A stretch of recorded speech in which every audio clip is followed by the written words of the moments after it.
Actually ನಾವೇನೋ ಅಂದ್ಕೊಂಡಿದ್ವಿ, ದೇವಸ್ಥಾನಕ್ಕೆ ಹೋಗಿದ್ವಿ. ಒಂದು ದೇವಸ್ಥಾನದಲ್ಲಿ ನಮ್ಮ ಬಿಲ್ಡಿಂಗಿಗೆ ಬಾಡಿಗೆ ಬಂದರೆ ದೇವರೇ ಪೂಜೆ ಮಾಡಿಸ್ಕೊಂಡು ಹೋಗ್ತೀವಿ ಅಂತ.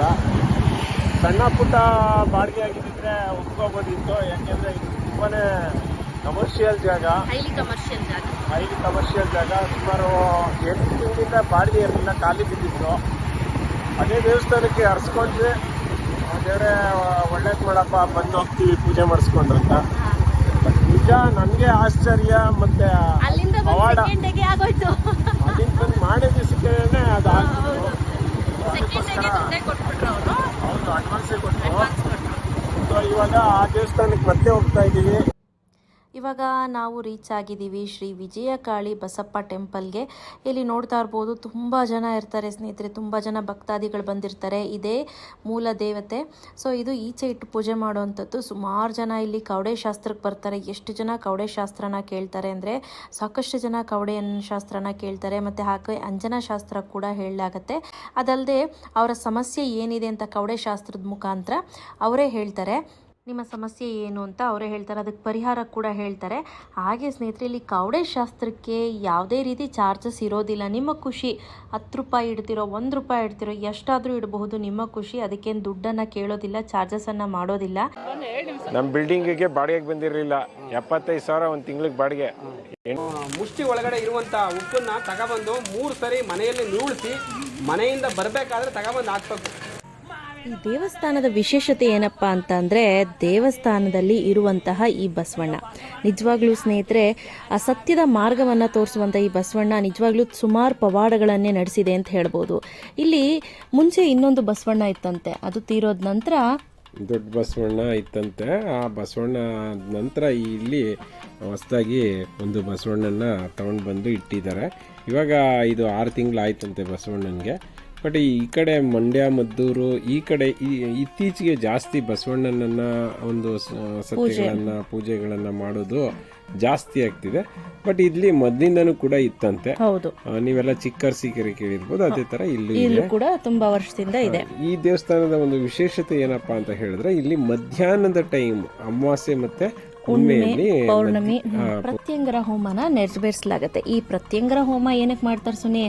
ಇದು ಏನಂದ್ರೆ ಎಲ್ಲ ದೇವತೆಗಳು ಕೂಡ ಪ್ರತ್ಯಂಗ್ಯ ದೇವಿಗೆ ಶಕ್ತಿಯನ್ನು ಕೊಟ್ಟಿರ್ತಾಳೆ.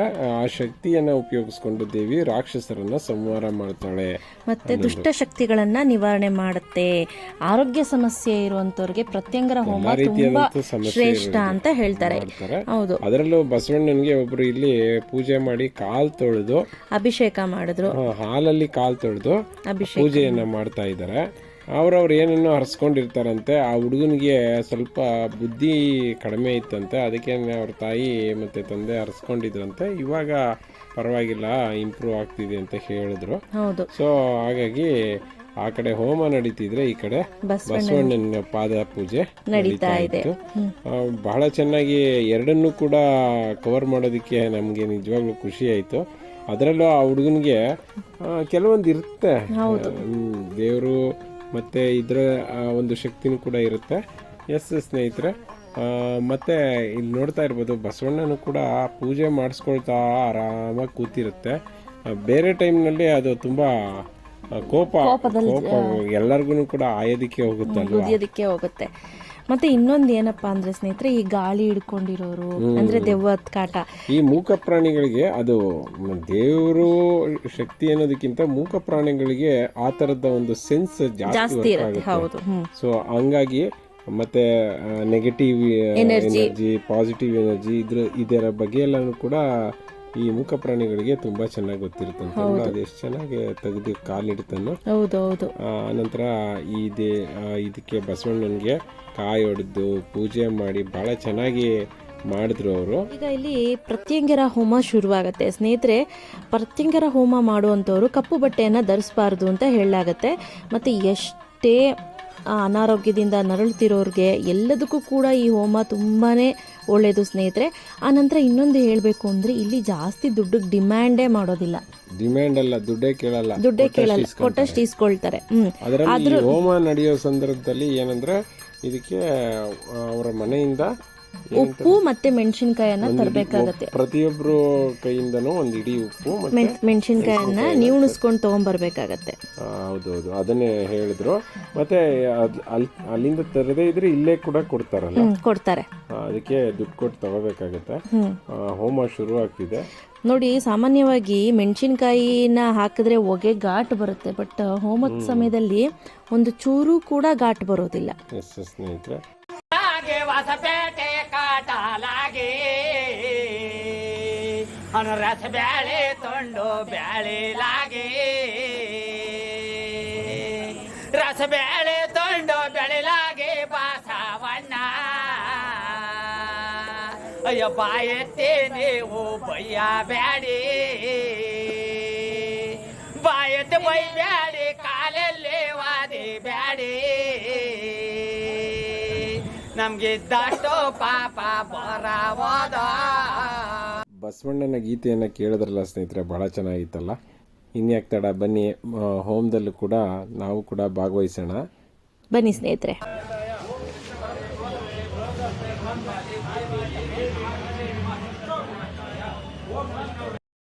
ಆನಂತರ ನೀವು ಇಲ್ಲಿ ನೋಡ್ತಾ ಇರ್ಬೋದು, ಕೆಲವರೆಲ್ಲ ಉಪ್ಪು ಮತ್ತು ಮೆಣಸಿನ್ಕಾಯಿ ಮನೆಯಲ್ಲೇ ನೀವುಣಿಸ್ಕೊಂಡು ತಂದಿದ್ದಾರೆ. ಈಗ ಇದನ್ನು ಹೋಮದ ಸುತ್ತಲೂ, ಈ ಹೋಮ ಮಾಡುವಂತ ಜಾಗ ಏನಿದೆ ಆ ಸುತ್ತಲೂ ಕೂಡ ಪ್ರದಕ್ಷಿಣೆಯನ್ನ ಹಾಕಲಾಗುತ್ತೆ. ಮೂರು ರೌಂಡು, ಕೆಲವರು 5, ಕೆಲವರು 9 ಈ ರೀತಿಯಲ್ಲಿ ಪ್ರದಕ್ಷಿಣೆಯನ್ನ ಹಾಕಿ ಆನಂತರ ಹೋಮದ ಕುಂಡಕ್ಕೆ ಅವ್ರು ಏನು ಅರ್ಸ್ಕೊಂಡಿರ್ತಾರೆ ಅಥವಾ ಏನು ಅವರ ಮನಸ್ಸಲ್ಲಿ ಇಂಗಿತ ಇರುತ್ತೆ ಅದನ್ನ ಒಂದು ಪೇಪರಲ್ಲಿ ಬರೀತಾರೆ. ಬರೆದ್ಬಿಟ್ಟು ಆ ಹೋಮದ ಕುಂಡದಲ್ಲಿ ಹಾಕೋದ್ರಿಂದ ದೇವ್ರಿಗೆ ತಲುಪುತ್ತೆ ಅನ್ನುವಂತಹ ಒಂದು ನಂಬಿಕೆ ಅದು.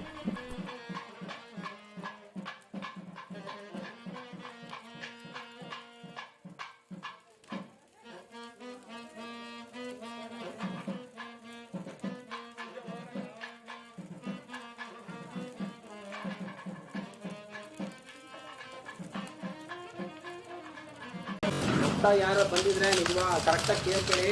ಮತ್ತು ಎರಡನೇ ಏನಂದರೆ, ಇವತ್ತು ಬಂದವರು ಈ ಹೋಮಕ್ಕೆ ಬಂದವರು ನಾನ್ ವೆಜ್ ಊಟ ಮಾಡಬಾರ್ದು.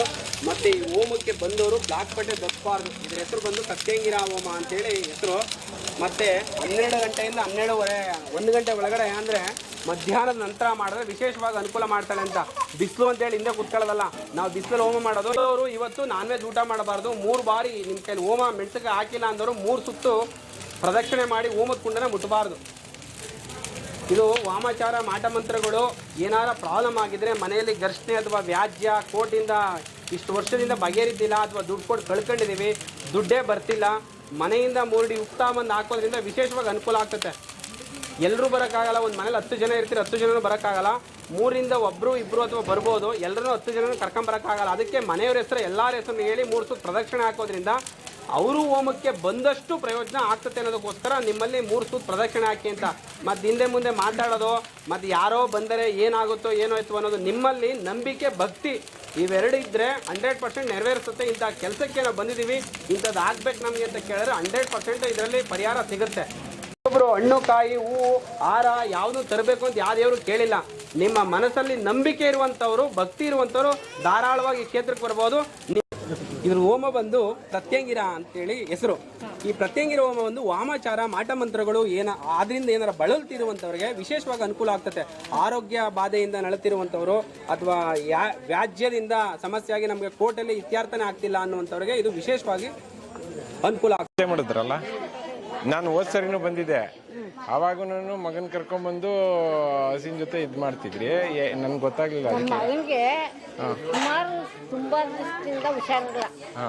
ಯಾರೇ ಸುಮಾರು ಆಸ್ಪತ್ರೆ ಎಲ್ಲ ಆಗೋಗ ವೆಚ್ಚಲ್ಲ. ಇದು ಬಾಕಿ ಒಂದು ವರ್ಷದಿಂದ ಬರ್ತಾ ಇದ್ದೀನಿ. ಅದಕ್ಕೆ ಪಾದ ಪೂಜೆ ಮಾಡಿ ಅಂತ ಸ್ವಾಮಿಯರು ಹೇಳಿದ್ರು, ಮಾಡ್ತಾ ಇದ್ದೀನಿ. ಪರವಾಗಿಲ್ವಾ ಈಗ ಮಗನಿಗೆ? ಈ ಪಾದ ಪೂಜೆನ ಪ್ರತಿ ಸರಿ ಮಾಡ್ತೀರಾ? ಇದೇ ಫಸ್ಟ್ ಸರಿ? ಹೋದ್ ಸರಿ ಒಂದ್ಸರಿ, 2 ಸರಿ. ಹೋದ್ ಸರಿ ಮಾಡಿರ್ಲಿಲ್ಲ ಅನ್ಸ್ತದೆ, ಮಾಡಿದ್ರಾ? ಅವನು 18 ಸೆಕೆಂಡ್ ಇಯರ್ ಓದ್ತಾ ಇದ್ದಾನು, ಬಂದು ಮನೆ ಕಂಡನು. ಸೆಕೆಂಡ್ ಇಯರ್ PUC ಓದ್ಬೇಕಾದ್ರೆ, PUC ಓದ್ಬೇಕಾದ್ರೆ ಬಂದು ಯಾರನ್ನ ಕರೆಯಕ್ ಹೋದ, ಅವ್ಳಿಗೆ ಹುಷಾರಿತ್ತು, ಕರ್ಕೊಂಡ್ ಬಂದ. ಅವತ್ತು ಬಂದು ಮನೆ ಕಂಡನು. 18 ವರ್ಷ ಆಯ್ತು ನಿನ್ನೂ ಆಗಿ ಅವನು 10 ರೂಪಾಯಿ ದುಡಿಯೋತಕ್ಕ ಮಟ್ಟಿಲ್ಲ ಆ ಪರಿಸ್ಥಿತಿ ತಂದು ಮಾಡಿಬಿಟ್ಟ. ಅದಕ್ಕೆ ಆ ದೇವಿ ಪೂಜೆ ಮಾಡಿ ಬಸವಣ್ಣ ಪೂಜೆ ಮಾಡಿ ಇವಾಗ ಪರವಾಗಿಲ್ಲ, ಈಗ ಒಂದು ಸ್ವಲ್ಪ ಪರವಾಗಿಲ್ಲ. ಕೆಲ್ಸಕ್ಕೆ ಹೋಯ್ತವನ? ಯಾವುದು ಇಲ್ಲ, ಮನೇಲೇ ಇರೋದೆ. ರುದ್ರನು ಪಾಪ ಮನೆ ಒಬ್ಬನೇ ಮಗನ. ನಿಜವಾಗ್ಲೂ ಇವರು ತುಂಬ ಕಷ್ಟನ ಅನುಭವಿಸಿದ್ದಾರೆ. ಹಾಗೆ ಇಲ್ಲೊಬ್ರು ಲಿವರ್ ಕಂಪ್ಲೀಟ್ಲಿ ಡ್ಯಾಮೇಜ್ ಆಗಿದೆ, ಅವರು ಕೂಡ ಇಲ್ಲಿ ಬಂದು ಅರ್ಕೆ ಮಾಡ್ಕೊಂಡ್ರಂತೆ. ಅವರು ಕೂಡ ಅಷ್ಟೇ ಈಗ ಹುಷಾರಾಗಿದ್ದಾರೆ, ಪರವಾಗಿಲ್ಲ, ನನಗೆ ಯಾವುದೇ ಟ್ರೀಟ್ಮೆಂಟ್ ಇಲ್ಲದೆ ಎಷ್ಟು ದಿನ ಬದುಕಿರ್ತೀನೋ ಅಷ್ಟು ದಿನ ಬದುಕಲಿ ಅಂತ ಅಂದ್ಬಿಟ್ಟು ಬಿಟ್ಬಿಟ್ಟಿದ್ದೀನಿ, ಬಟ್ ತುಂಬ ಚೆನ್ನಾಗಿದ್ದೀನಿ ಈಗ ಅಂತ ಹೇಳಿದ್ರು. ನಮಸ್ತೆ. ಅನುಪಮ ಅಂಥೇಳಿ. ನೇತ್ರ. ಓಕೆ, ನೇತ್ರ ಅವರೇ ಹೇಳಿ, ಅಲ್ಲಿ ಕೂತ್ಕೊಂಡು ಸುಮಾರು ಜನ ನಿಮ್ಮ ಬಗ್ಗೆ ಮಾತಾಡ್ತಾ ಇದ್ರು, ಹೇಳಿ. ಏನಿಲ್ಲ, ಈ ದೇವಸ್ಥಾನಕ್ಕೆ ನಾನು ಲಾಕ್ಡೌನಲ್ಲಿ ಇಲ್ಲಿ ಊರಲ್ಲಿ ಬಂದು ಸೇರ್ಕೊಂಡಿದ್ದೆ. ಓಕೆ, ಲಾಕ್ಡೌನಲ್ಲಿ ಬಂದಾಗ ನಮ್ಮ ರಿಲೇಟಿವ್ ಒಬ್ಬರು ಯಾವಾಗಲೂ ನೋವಲ್ಲೇ ಇರ್ತೀಯ ನೀನು, ಇನ್ನು ಚಿಕ್ಕ ಚಿಕ್ಕ ಮಕ್ಕಳಿದ್ದಾವೆ, ಎಲ್ಲ 1 ವರ್ಷದ ಮಕ್ಳುಗಳು, ತುಂಬ ಈ ಥರ ನಮ್ಮ ಮನೆಯವ್ರಿಗೆ ಕಿಡ್ನಿ ಫೇಲ್ ಆಯಿತು, ಹಾರ್ಟ್ ಪ್ರಾಬ್ಲಮ್ ಬಂತು, ತುಂಬ ಮತ್ತು ಯೂರಿನ್ ಪಾಸ್ ಆಗ್ತಾ ಇರಲಿಲ್ಲ, ಡಯಾಲಿಸಿಸ್ ಪೇಷೆಂಟ್ ಥರ ಡಯಾಲಿಸಿಸ್ಗೂ ಕೂಡ ನಾನು ಕಳಿಸ್ತಾ ಇದ್ದೆ. ಸುಮಾರು 4-5 ವರ್ಷ ನಾನು ಅವ್ರಿಗೆ ಡಯಾಲಿಸಿಸ್ ನಡೆಸ್ತಾ ಇದ್ದೆ. ಆದ್ರೂ ಅವ್ರಿಗೆ ಆರೋಗ್ಯ ಎದ್ದು ಓಡಾಡೋದಕ್ಕೆ ಆಗಲಿ ಅಥವಾ ನನ್ನ ಜೊತೆ ಕೆಲಸ ಮಾಡೋದಕ್ಕೆ ಆಗಲಿ ಏನಕ್ಕೂ ಆಗ್ತಾನೆ ಇರಲಿಲ್ಲ ಅವರಿಗೆ. ಹಂಗೆ ಪುಟ್ಟದಾಗ ರೋಡ್ ಸೈಡ್ ನಾವು ಅಂಗಡಿ ಹಾಕ್ಕೊಂಡಿದ್ವಿ. ಅವ್ರು ಅವಾಗಲೂ ಅಲ್ಲೂ ಕೂಡ ಬಂದು ನನಗೆ ಹೆಲ್ಪ್ ಮಾಡೋಕ್ಕಾಗ್ತಾ ಇರಲಿಲ್ಲ. ಹಿಂಗೆ ಲಾಕ್ಡೌನ್ ಆದಮೇಲೆ ನಾವು ಊರಿಗೆ ಸೇರಿಕೊಂಡಾಗ ಈ ಥರ ಇದೆ ಅಂತೇಳಿ ನಮ್ಮ ರಿಲೇಟಿವ್ ಒಬ್ರು ಕರ್ಕೊಂಡು ಬಂದರು. ಮತ್ತು ಇಲ್ಲಿಗೆ ಬಂದಮೇಲೆ ನಮ್ಮ ಯಜಮಾನ್ರು ಕೂಡ ನನ್ನ ಜೊತೆ ಸಪೋರ್ಟಾಗಿ ನಿಂತ್ಕೊಂಡು ನನಗೆ ಕೆಲಸ ಮಾಡಿಕೊಂಡು ದುಡ್ಡು ಕಾಸಲ್ಲಿ ಎಲ್ಲದರಲ್ಲೂ ನನಗೆ ತಾಯಿ ಅನುಕೂಲ ಮಾಡಿಕೊಟ್ಲು. ಸೊ ಹಂಗಾಗಿ ನಾನು ರೋಡ್ ಸೈಡ್ ಇದ್ದಿದ್ದ ಅಂಗಡಿನಲ್ಲಿ ಇವಾಗ ನಾನೇ ಸ್ವಂತ ತಗೊಂಡು ಮಾಡೋ ಥರ ನನಗೆ ತಾಯಿ ತೋರಿಸ್ಕೊಟ್ಟಿದ್ದಾಳೆ ದಾರಿನ. ತುಂಬ ಒಳ್ಳೇದಾಗಿದೆ ಈ ದೇವಸ್ಥಾನದಲ್ಲಿ ಬಂದು. ನಾನು ಅಮಾವಾಸ್ಯೆ ಹುಣ್ಣಿಮೆಗೆ ಬರ್ತಾನೆ ಇರ್ತೀನಿ, ತಿಂಗಳಿಗೆ 2 ಸರಿ ಮಿಸ್ ಮಾಡೋದೇ ಇಲ್ಲ, ಬಂದು ಹೋಗ್ತಾ ಇರ್ತೀನಿ. ಓಕೆ, ಅಲ್ಲಿ ಫಸ್ಟ್ ಟೈಮ್ ಬಂದು ಹೋದ್ರಲ್ಲ, ನೀವೇನಾದರೂ ಮಾಡಿದ್ರಾ? ಫಸ್ಟ್ ಟೈಮ್ ನಾನು ಇಲ್ಲಿಗೆ ಬಂದಾಗ ಅನ್ಕೊಂಡು ಹೋಗಿದ್ದೆ ತಾಯಿ ಹತ್ರ ಮುಂದೆ ನಿಂತ್ಕೊಂಡು, ನನಗೆ ಇವಾಗ ಹೋಟೆಲ್ ಈ ಥರ ಇದ್ದೀನಿ, ನನಗೆ ಫಸ್ಟ್ ಅಂದ್ಕೊಂಡಿದ್ದು ಒಂದೇ, ನಮ್ಮ ಯಜಮಾನ್ರು ನನಗೆ ಸ್ವಲ್ಪ ಸಪೋರ್ಟ್ ಬೇಕು, ನನಗೆ ಅವ್ರ ಆರೋಗ್ಯ ಸಮಸ್ಯೆ ಸರಿ ಹೋಗಬೇಕು, ಅವ್ರು ನನ್ನ ಜೊತೆ ಹೊರಗಡೆ ಬಂದು ನಿಂತ್ಕೊಂಡು ಹೆಲ್ಪ್ ಮಾಡೋ ಥರ ಆಗ್ಬೇಕು ಅಂದ್ಕೊಂಡು ಹೋಗಿದ್ದೆ. ಅದಾಯಿತು. ಅದಾದಮೇಲೆ ನೆಕ್ಸ್ಟು ದೇವಿ ಹತ್ರ ಈ ಥರ ಹೋಟೆಲ್ ಕಿರಿಕ್ ನಡೀತಾ ಇದೆ, ರೋಡ್ ಸೈಡ್ ಹಾಕಕ್ಕೆ ಬಿಡ್ತಾ ಇಲ್ಲ, ನನಗೆ ಬೇಕು ಜಾಗ ಬೇಕು, ನನ್ನ ನೆಲೆ ಇಲ್ಲ ಅಂತ ಬಂದು ಇಲ್ಲಿ ಕೇಳ್ಕೊಂಡು ಹೋಗಿದ್ದೆ. ಹರಕೆ ಕಟ್ಟು ಹೋಗಿದ್ದೆ. ನಾನು ಬಂದು ಹರಕೆ ಕಟ್ಟು ಹೋಗಿದ್ದು 1 ವಾರದಲ್ಲೇ ನನಗೆ ಹೋಟೆಲ್ ಕೊಟ್ಟರು. ನಾನು ಅಂದ್ಕೊಂಡಿದ್ದು ರೇಟಿಗೆ ಅವ್ರು ಹೋಟೆಲ್ ಕೊಟ್ಟರು. ಅವ್ರು ತುಂಬ ಹೇಳಿದರು, 3.75 ಹೇಳಿದರು, ನನಗೆ 2.75 ಲಕ್ಷಕ್ಕೆ ಹೋಟೆಲ್ ಸಿಕ್ತು. ತುಂಬ ಒಳ್ಳೇದಾಗಿದೆ, ತುಂಬ ಒಳ್ಳೇದಾಯಿತು. ಓಕೆ, ತುಂಬ ಚೆನ್ನಾಗಿದ್ದೀವಿ. ಆರೋಗ್ಯ ಸಮಸ್ಯೆ ಏನು ನಮ್ಮ ಮನೆಯವ್ರಿಗೆ ಅಷ್ಟಾಗಿಲ್ಲ. ಏನಾದ್ರು ಸಮಸ್ಯೆ ಕಾಣ್ತಂದ್ರೆ ಇಲ್ಲಿಗೆ ಬಂದು ಹೋದರೆ ಸರಿ ಹೋಗ್ತಾರೆ ಅವರು. ಹ್ಯಾಪಿ ಫಾರ್ ಯು ಮಾ, ನಿಜವಾಗ್ಲೂ ಖುಷಿ ಆಯ್ತು. ನೀವು ಅಲ್ಲಿ ಹೇಳ್ತಿದ್ದಾಗ ಬನ್ನಿ ಬನ್ನಿ ಬನ್ನಿ ಅಂತ ಹೇಳ್ಕೊಂಡು ಕರ್ಕೊಂಡು ಬಂದೆ ಅವ್ರನ್ನ, ಮಾತಾಡ್ಸೋಣ ಅಂತ ಹೇಳಿ. Thank you. ಇದೊಂದು ವಿಚಿತ್ರ ಮತ್ತು ಆಶ್ಚರ್ಯ ಅಂತ ಅನ್ನಿಸ್ತು. ಕೆಲವರೆಲ್ಲ ಬಂದು ಕಿವಿಲಿ ಹೇಳ್ತಾ ಇದ್ರು. ಇದ್ರ ಬಗ್ಗೆ ಮಾಹಿತಿಯನ್ನ ತಿಳ್ಕೊಳ್ಳೋಣ ಬನ್ನಿ ಸ್ನೇಹಿತರೆ. ನಾವೇನಾದ್ರೂ ಅನ್ಕೊಳ್ಳೋದು ಕಿವಿಲಿ ನಂದೇನಿಲ್ಲ, ನಿಮ್ಗೆ ಏನು ಅನ್ಕೋಬೇಕು, ಏನಾರ ಹೇಳ್ಬೇಕಿರುತ್ತೆ, ಸೀಕ್ರೆಟ್ ಇರ್ತದೆ ಅಂತವೂ ಹೇಳ್ಬೋದು. ದೇವ್ರ ಹತ್ರ ಹೇಳ್ಕೊಬೋದು. ಹೇಳಿದ್ರೆ ಯಾರಿಗಾರ ಗೊತ್ತಾಗುತ್ತೆ, ತಿಳ್ಕೊತಾರೆ ಏನಾರ ಅನ್ನೋ ಇದ್ರೆ ಬಸವಣ್ಣನ ಹೇಳ್ಬೋದು. ನೀವು ಇಲ್ಲಿ ಎಷ್ಟು ವರ್ಷದಿಂದ ಮಾಡ್ತೀವಿ? ನಾವು ಒಂದು 10 ವರ್ಷ ಆಯ್ತು. 10 ವರ್ಷ ಆಯ್ತು ಅವಾಗಿಂದ. ಆಮೇಲೆ ನೆಲಮಂಗಲದಿಂದ ಬಂದಿದ್ದೀರಾ? ಹೆಂಗ್ ಗೊತ್ತಾಯ್ತು ಇಲ್ಲಿ? ನಮಗೆ ಟಿ ವಿ ಒಳಗೆ ಹಾಕಿದ್ರು, ಟಿ ವಿ ಒಳಗೆ ನೋಡೋದು ಎಲ್ಲ ಕಡೆಗೂ ಸುತ್ತೋದು, ಇಲ್ಲೂ ನಮಗೇನು ಅನುಕೂಲ ಆಗಲ್ಲ. ನಾನು ತಿರುಗಿ ಜಾಗನೇ ಇಲ್ಲ, ಎಲ್ಲ ಇಡೀ ಜಗತ್ತೇ ತಿರುಗಿಬಿಟ್ಟು ಏನು ಕಾರ್ಯಭಾರ ಹೊರಡೋದು ಒಳ್ಳೇದು ಅಂತ ಒಂದು ತೀರ್ಮಾನ ಮಾಡಿದೆ. ಎಷ್ಟನೇ ಸಾರಿ ಬಂದಿದ್ದೀರಾ? ನಾಳೆಗೆ ಒಂದು 6 ತಿಂಗಳಿಂದ ಬರ್ತಾ ಇದ್ದೀನಿ. 6 ತಿಂಗಳಿಂದ ಪ್ರತಿ ಅಮಾವಾಸ್ಯೆ ಹುಣ್ಮೆಗೆ ಬರ್ತೀರಿ? ಬರ್ತೀನಿ. ಅಮಾವಾಸ್ಯೆ ಬೇರೆ ದಿನದಾಗೂ ಬಂದ್ಬಿಡ್ತೀನಿ. ನಾನು ಹೋದ್ ಸರಿ ನೋಡಿದಾಗ ಇರ್ಲಿಲ್ಲ ನೀವು? ಇದ್ದೆ. ಹೋದ್ ಸರಿ ನಮ್ಮ ಅಕ್ಕ ಒಬ್ರು ತೀರೋಗ್ಬಿಟ್ಟಿದ್ರು, ಅವರು ಡಫನ್ ಹೋಗ್ಬಿಟ್ಟ. ನಾವು ಏನ್ ಅನ್ಕೊಂಡ್ ಬಂದಿದ್ದೀರಿ ಇಲ್ಲಿಗೆ? ನನಗೆ ಅಂತಂದಿರೋ ಮನೆ ಕೊಡಲ್ಲ, ಜಮೀನು ಕೊಡಲ್ಲ ಅಂತ ಹೇಳ್ಬಿಟ್ಟು ಬಾರಿ ಕಟ್ಕೊಟ್ಬಿಟ್ರು. 1.5 ವರ್ಷದಿಂದ ಒಂದು ಜಮೀನು ಮಾರಕ್ಕೆ ತಲೆ ಮಾಡಿಬಿಟ್ರು. ನಾನು ಮಾರಕ್ಕೆ ಹೋದ್ರೆ ಇವ್ರು ತಾಮರ ಅಂತ ಹೇಳ್ಕೊಟ್ಬಿಡೋರು. ಆವಾಗ ನಾನೇನು ಮಾಡಿದೆ, ಇಲ್ಲಿಗೆ ಬಂದೆ. ಏನೋ ತಾಯಿ ಆಶೀರ್ವಾದ, ಕಾಳಿಕಾ ದೇವಿ ಆಶೀರ್ವಾದ, ಗುರುಜಿ ಆಶೀರ್ವಾದದಿಂದ ಆಯ್ತು. 3 ತಿಂಗಳಿಗೆ ಆಗ್ತದೆ ಅಂದು 3 ದಿನಕ್ಕೆ ನನಗೆ ಸಕ್ಸಸ್ ಆಯ್ತು. ನಮ್ದೇನ್ ಗೊತ್ತಾ, ನಮ್ದು ಒಂದು ಸ್ಟೋರಿ ಐತೆ. ನಮ್ಮ ಬಿಲ್ಡಿಂಗಿಗೆ ಬಾಡಿಗೆಗೆ ಬಂದಿರಲಿಲ್ಲ, 75,000 ಒಂದು ತಿಂಗಳಿಗೆ ಬಾಡಿಗೆ. 8 ತಿಂಗಳಿಂದ ಖಾಲಿ ಬಿದ್ದಿತ್ತು. ಬಂದು ಪೂಜೆ ಮಾಡಿಸ್ಕೊಂಡು, ಪೂಜೆನೂ ಮಾಡಿಸ್ಲಿಲ್ಲ. ಇನ್ನೊಂದ್ಸತಿ ಬಂದು ಹೋಯ್ತೀನಿ ದೇವ್ರೆ ಅನ್ಕೊಂಡು ಹೋದೆ. ಮಾಣೆ 2 ದಿವಸಕ್ಕೆ ಅಡ್ವಾನ್ಸ್ ತಂದು ಕೊಟ್ಬಿಟ್ಟ ಒಬ್ಬ. ಒಳ್ಳೇದಾಗೈತೆ ನಿಮಗೆ? ಆಗತ್ತೆ ಆಗಿಲ್ಲ ಅಂತ. ಎಷ್ಟನೇ ಸತಿ ನೀವು ಬಂದಿರೋದು? ನಾನು ಸುಮಾರು ಒಂದು 5-6 ತಿಂಗಳಿಂದ ಬರ್ತಾ ಇದ್ದೀನಿ. 5-6 ತಿಂಗಳಿಂದ. ಕೆಲವ್ರಿಗೆ ಆಗತ್ತೆ, ಕೆಲವ್ರಿಗೆ ಆಗಿಲ್ಲ. ಅದು ನಮ್ಮ ದುರದೃಷ್ಟ. ನೀವು ದಾಟಿಸಿದ್ದೀರಾ ಯಾವಾಗಾದ್ರೂ? ಮೊದಲೊಂದು ಸತಿ ದಾಟಿಸಿದ್ದೀನಿ. ಹೌದಾ? ಎಷ್ಟು ದಿವಸದಿಂದ? ಅಂದರೆ 7 ತಿಂಗಳಾಗಿದೆ. 2 ತಿಂಗಳು. ಈಗ ಇದು 2ನೇ ಸತಿ. 2ನೇ ಸಾರಿ ದಾಟ್ತಾ ಇರೋದು. ಅಂದರೆ ನಾವು ಮಾಮೂಲಿ ಬಂದು ಪೂಜೆ ಗೀಜೆ ಮಾಡಿಸ್ಕೊಂಡು ಶಿವ. ಯಾವ ಊರಿನವರು? KRS. ಮೊಗರಳ್ಳಿ ಮಂಡಿ. ಅಲ್ಲೇ ನಾವು ಬೆಂಗಳೂರಿನವರು. ಇನ್ನೊಂದು ವಿಶೇಷತೆ ಏನಪ್ಪ ಅಂದರೆ ಈ ರೀತಿ ಸಾಲಾಗಿ ಉದ್ದಕ್ಕೂ ಮಲ್ಕೊಂಡಿರ್ತಾರೆ. ಅವ್ರ ಮೇಲೆ ಬಸವಣ್ಣ ಹೆಜ್ಜೆಯನ್ನು ಹಾಕ್ಕೊಳ್ತಾ ಅವ್ರ ಮೇಲಾಸಿ ದಾಟ್ಕೊಂಡು ಹೋಗುತ್ತೆ. ಈ ರೀತಿ ದಾಟೋದ್ರಿಂದ ಯಾವುದೇ ದೋಷಗಳಿದ್ರೂ ಕೂಡ ನಿವಾರಣೆ ಆಗುತ್ತೆ ಅಂತ ಹೇಳಲಾಗತ್ತೆ. ಹಾಗೂ ಇನ್ನೊಂದೇನಪ್ಪ ಅಂದರೆ ಇವರಲ್ಲಿ ಏನಾದರೂ ದುಷ್ಟಶಕ್ತಿಗಳ ಕೈವಾಡ ಇದೆ ಅಂತ ಅಂದರೆ ಆವಾಗ ಬಸವಣ್ಣ ದಾಟೋದಿಲ್ಲ. ಆವಾಗ ನಾವು ಅರ್ಥ ಮಾಡ್ಕೋಬೇಕು ಯಾವುದೋ ಒಂದು ದುಷ್ಟಶಕ್ತಿ ಕಾಡ್ತಿದೆ ಅಂಥೇಳಿ. ಸ್ನೇಹಿತರೆ, ತುಂಬ ಜನ ಬರ್ತಾರೆ. ಸ್ನೇಹಿತರೆ, ನನಗೆ ಇಲ್ಲಿ ಏನಕ್ಕೆ ಪರ್ಸ್ನಲಿ ಇಷ್ಟ ಅಂತ ಅಂದರೆ ಯಾವುದೇ ರೀತಿ ದುಡ್ಡನ್ನ ಆಮಿಷ ಒಡ್ಡೋದಿಲ್ಲ, ಮತ್ತು ನಿಮ್ಗೆ ಹಂಗಾಗ್ಬಿಡುತ್ತೆ ಹಿಂಗಾಗ್ಬಿಡುತ್ತೆ ಅಂತ ಸುಳ್ಳು ಹೇಳೋದಿಲ್ಲ. ನಿಮ್ಗೆ ಎಷ್ಟು ಇಷ್ಟ ಬರುತ್ತೋ ಅಷ್ಟು ಕೊಡ್ಬೋದು. ದೇವಸ್ಥಾನದ ಅಭಿವೃದ್ಧಿಗೆ ಅಂತ ಹೇಳಿಕೆಗೆ ಅಂತ ದುಡಿತಾ ಇರೋರು ಅಂತ ಹೇಳ್ಬೋದು. ಸ್ನೇಹಿತರೆ, ಇದೆಲ್ಲ ಏನು ಪೇಯ್ಡ್ ಪ್ರಮೋಷನ್ ಅಲ್ಲ, ನನ್ನ ಪರ್ಸ್ನಲಿ ನನಗೆ ತುಂಬ ಇಷ್ಟವಾಗಿರುವಂತಹ ಒಂದು ದೇವಸ್ಥಾನ ಅಂತ ಹೇಳ್ಬೋದು. ಸ್ನೇಹಿತರೆ, ನೋಡಿದ್ರಿ ಅಲ್ವಾ? ನೀವು ಕೂಡ ಇನ್ ಕೇಸ್ ಏನಾದರೂ ಈ ದೇವಸ್ಥಾನಕ್ಕೆ ಹೋಗಬೇಕು ಅಂದರೆ ಖಂಡಿತವಾಗ್ಲೂ ನಿಮ್ಮ ಮನೇಲಿ ಏನಾದರೂ ತೊಂದರೆ ಆಗ್ತಿದೆ ಅಂತ ಅಂದರೆ ಖಂಡಿತ ಒಮ್ಮೆ ಹೋಗಿ ಅರ್ಕೆ ಮಾಡ್ಕೊಂಡು ಬನ್ನಿ. ಇದರಿಂದ ಏನು ನಮಗೆ ನಷ್ಟ ಆಗೋದಿಲ್ಲ. ಸೊ ಇವತ್ತಿನ ವಿಡಿಯೋ ಇಷ್ಟ ಆಗಿದೆ ಅಂತ ಅಂದ್ಕೊಳ್ತೀನಿ. ಈ ಗುರುಗಳದ್ದು ನಂಬರ್ ಕೂಡ ಹಾಕಿರ್ತೀನಿ, ಲೊಕೇಶನ್ ಕೂಡ ಶೇರ್ ಮಾಡಿರ್ತೀನಿ.